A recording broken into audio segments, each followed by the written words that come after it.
Assalamualaikum warahmatullahi wabarakatuh. Perkenalkan, nama saya Fitriani, NIM A1C3180005. Di sini saya akan menganalisis kedalaman serta keluasan dan urutan penyajian materi hukum Newton Fisika SMA demi memenuhi tugas perkuliahan telaah kurikulum Fisika SMA. Nah, adapun tujuan pembelajarannya yaitu mahasiswa mampu mendeskripsikan kedalaman, keluasan, urutan penyajian, dan contoh penerapan serta menyusun rencana dan melakukan simulasi kegiatan pembelajaran materi hukum Newton. Kedalaman dan keluasan materi itu sendiri merupakan di mana kedalaman materi adalah rincian materi yang diberikan secara lebih mendetail, sedangkan keluasan materi merupakan ruang lingkup atau cakupan materi yang diberikan pada kompetensi dasar dan jenjang tertentu. Nah, adapun kompetensi dasar hukum Newton Fisika SMA, yang pertama menganalisis interaksi pada gaya serta hubungan antara gaya, massa, dan gerak lurus benda serta penerapannya dalam kehidupan sehari-hari. Lalu yang kedua ada melakukan percobaan terkait gaya serta hubungan-hubungan antara gaya, massa, dan gerak lurus benda dengan metode ilmiah. Adapun materinya yaitu hukum Newton tentang gerak dan penerapan hukum Newton dalam kejadian sehari-hari. Nah, sekarang adalah kedalaman dan keluasan materi hukum Newton, di mana hukum Newton termasuk bagian dari dinamika, di mana awalnya mekanika dibagi atas dua, yaitu kinematika dan dinamika, dan hukum Newton termasuk ke dalam bagian dinamika. Di sampingnya terdapat peta konsep hukum Newton. Adapun bagian dari hukum Newton, hukum pertama Newton, hukum kedua Newton, dan hukum ketiga Newton. Hukum pertama Newton biasanya disebut hukum kelembapan, serta hukum kedua Newton membahas gaya, massa, serta percepatan. Lalu hukum ketiga Newton membahas hukum aksi dan reaksi. Adapun urutan penyajian materi hukum Newton, yang pertama kita harus menjelaskan pengertian gaya terlebih dahulu, lalu baru menjelaskan jenis-jenis gaya, di mana terdapat banyak sekali jenis gaya, di antaranya gaya berat, gaya normal, dan gaya gesekan. Lalu kita harus menjelaskan hukum gerak Newton, di mana kita tahu bahwa hukum gerak Newton dibagi atas tiga, hukum 1 Newton, hukum 2 Newton, dan hukum 3 Newton. Nah, yang pertama yaitu pengertian gaya.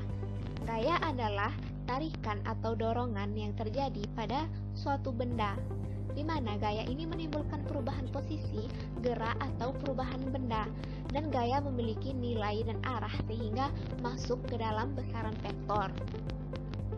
Lalu yang kedua yaitu jenis-jenis gaya.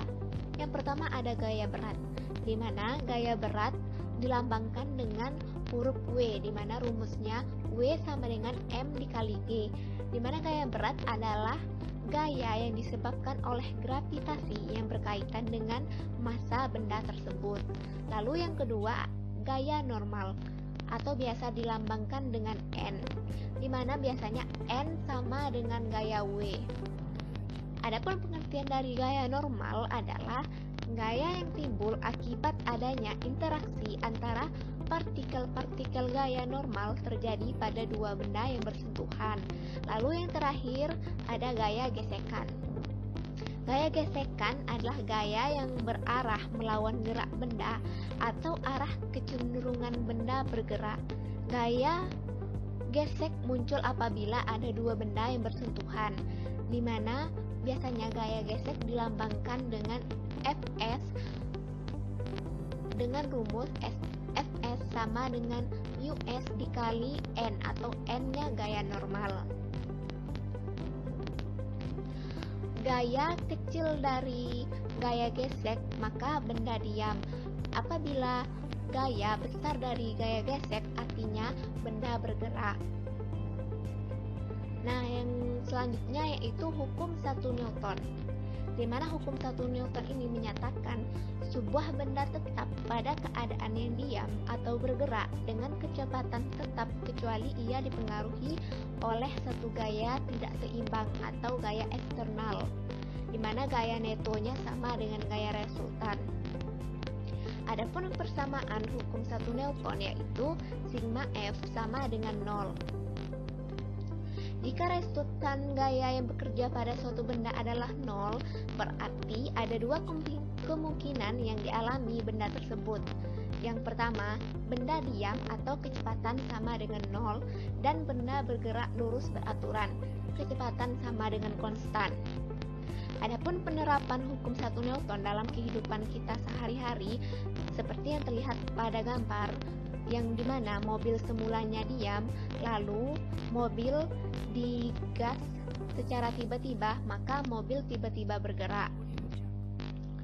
Nah, ketika kita sedang naik mobil atau kendaraan lainnya, jika mobil yang semulanya diam, kemudian secara tiba-tiba mobil bergerak, maka badan kita akan terdorong ke belakang.